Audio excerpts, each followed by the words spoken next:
Salut les dartistes, j'espère que vous allez bien. Pour cette vidéo, on parlera d'art et maths, connaître les différentes sorties, calculer et te repérer plus facilement durant la partie.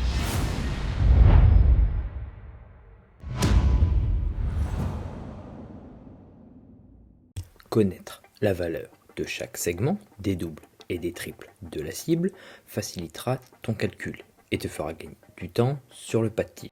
Je te laisse l'image quelque temps afin que tu puisses faire une copie d'écran si tu souhaites la réutiliser. Généralement, on essaiera de sortir soit par le double 20, soit par le double 16, car si on tombe dans le simple avec la première fléchette, il y aura toujours la possibilité d'avoir un autre double avec les deux fléchettes suivantes.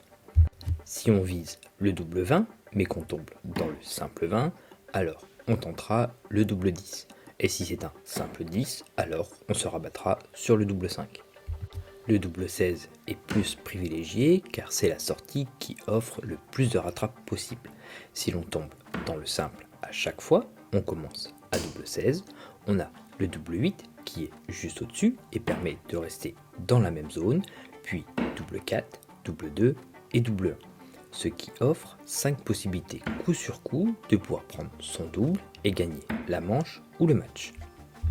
Il y a d'autres possibilités de sortie, comme le double 12, double 6, double 3 ou double 18, double 9, mais sont moins avantageuses, car elles se terminent par un double impair, ce qui fait que si tu ne prends pas ton double et que tu touches la zone des simples, ta prochaine fléchette devra être dans un chiffre impair pour revenir sur un double, donc avoir une fléchette en moins pour finir la partie. C'est un risque à prendre qui peut être payant, tout dépendra de où tu te situes dans la partie et aussi de ton adversaire. Si tu souhaites en savoir plus, je t'invite à regarder la vidéo sur les règles et les stratégies du 501. Pour être le plus à l'aise possible sur tes sorties, il faudra apprendre certaines de ces sorties par cœur. Au début, les plus classiques et leurs alternatives si tu loupes une fléchette.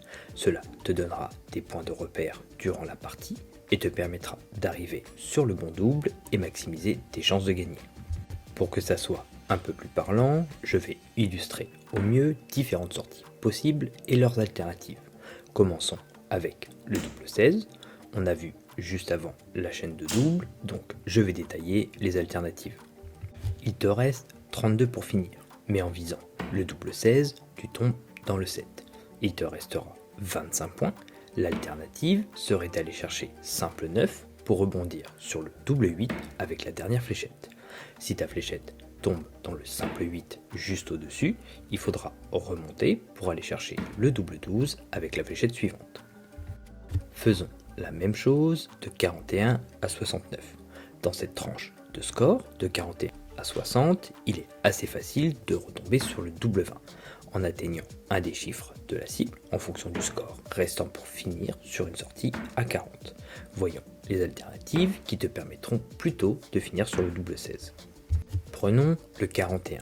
Au lieu de faire simple 1 pour double 20, tu peux aller chercher un simple 9 pour te placer sur le double 16.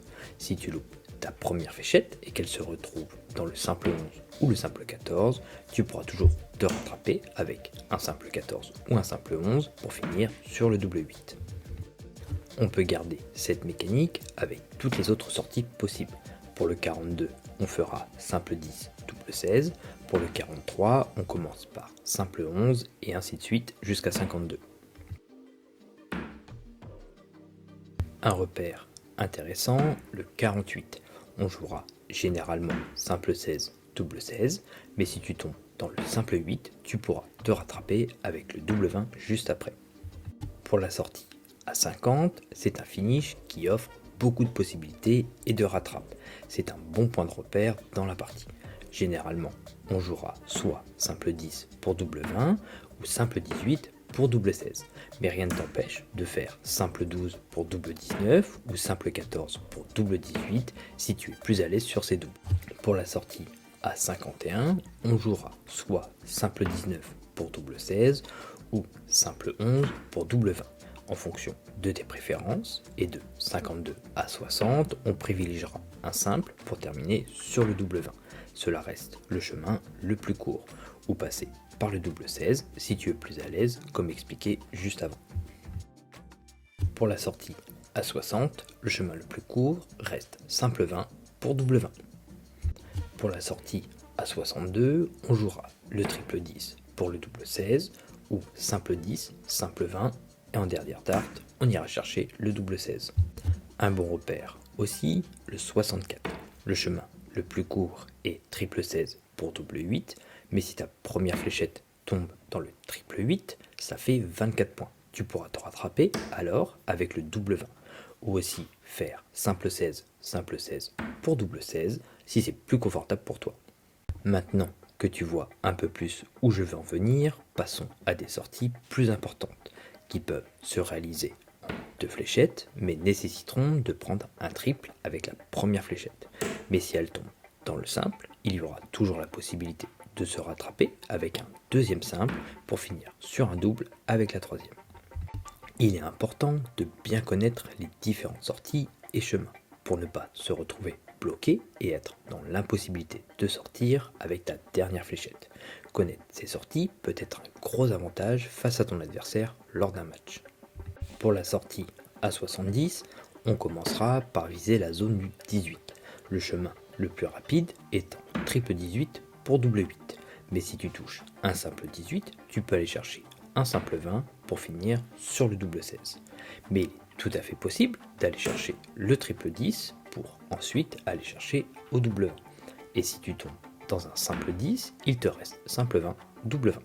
Avec un score de 71, tu commenceras par le triple 16 pour finir par le double 16. Ou si ta première fléchette est dans le simple 13, tu iras ensuite au simple 18 puis le double 20. Pour la sortie à 74, tu commenceras par le triple 14 pour finir sur le double 16. Ou si ta première fléchette est dans le simple 14, tu iras au simple 20 pour finir au double 20. Pour la sortie à 75, tu commenceras par le triple 17 pour finir sur le double 12. Si ta première fléchette est dans le simple 17, tu viseras le simple 18 pour finir au double 20. Ou pour les plus courageux, bulle verte, bulle rouge. Pour éviter que la vidéo ne soit trop répétitive, je te mets un tableau des différentes sorties possibles.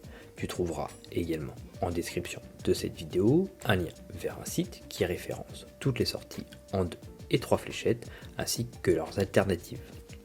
Passons à la sortie 80. Ici, on jouera le triple 20 pour finir sur le double 10 avec la possibilité de faire simple 20 pour double 20 ou une autre alternative de faire triple 16 pour double 16. La sortie à 82, celle-ci est un peu plus technique mais très satisfaisante à réaliser. On fera bulle rouge pour double 16 ou si ta fléchette arrive dans le 25, tu pourras faire simple 17 pour le double 20. Pour les sorties comprises entre 81 et 89, si le score est impair, on passera soit par le triple 19 ou le triple 17. Sauf pour la sortie à 85, on jouera le triple 15 pour finir sur le double 20. Et pour les scores pairs, on passera soit par le triple 20, soit par le triple 16. Sauf pour la sortie à 86, on jouera le triple 18 pour finir sur le double 16. Pour la sortie à 90, on peut la jouer en commençant par le triple 18 pour finir sur le double 18. Ou jouer le triple 20 pour aller au double 15. Si tu n'as pas le triple avec ta première fléchette, tu peux faire simple 20, bulle rouge. Avec un score de 92, on jouera le triple 20 pour finir sur le double 16. Ou alors simple 20, double 18, double 18. Pour les grosses sorties, c'est à apprendre par cœur, car elles nécessitent de prendre un triple avec la première ou la deuxième fléchette pour avoir une possibilité de sortie avec la dernière fléchette. Même si elle tombe pas souvent, c'est toujours bon d'en connaître certaines.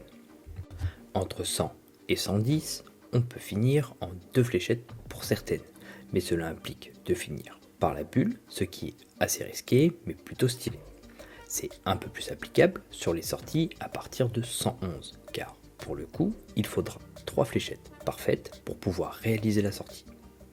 Le 10-1 est un très bon exercice pour calculer de tête et réaliser des sorties plus facilement. Tu peux partir de 40, 50 ou 60 en fonction de ton niveau ou du challenge que tu souhaites t'imposer. Si tu réussis ta sortie en 3 fléchettes, alors tu ajoutes plus 10 pour la sortie suivante. Si tu te loupes, tu retires 1 point. Cela te permettra de naviguer entre 2 et 170, de te confronter à différentes situations, trouver les sorties où tu es à l'aise, pouvoir les repérer à l'entraînement et les répéter en match pour t'assurer la victoire. Tu trouveras aussi en description un deuxième lien qui te permettra d'aiguiser tes connaissances sur les différentes sorties possibles sous forme de questions à trous où tu devras trouver la bonne réponse en fonction de la sortie proposée. J'espère que la vidéo t'a plu et qu'elle t'a été utile pour la suite. Si c'est le cas, n'hésite pas à me laisser un petit pouce ou un commentaire en bas de cette vidéo, ça fait toujours plaisir, à t'abonner à la chaîne pour me soutenir et ne pas louper les prochaines vidéos. A bientôt!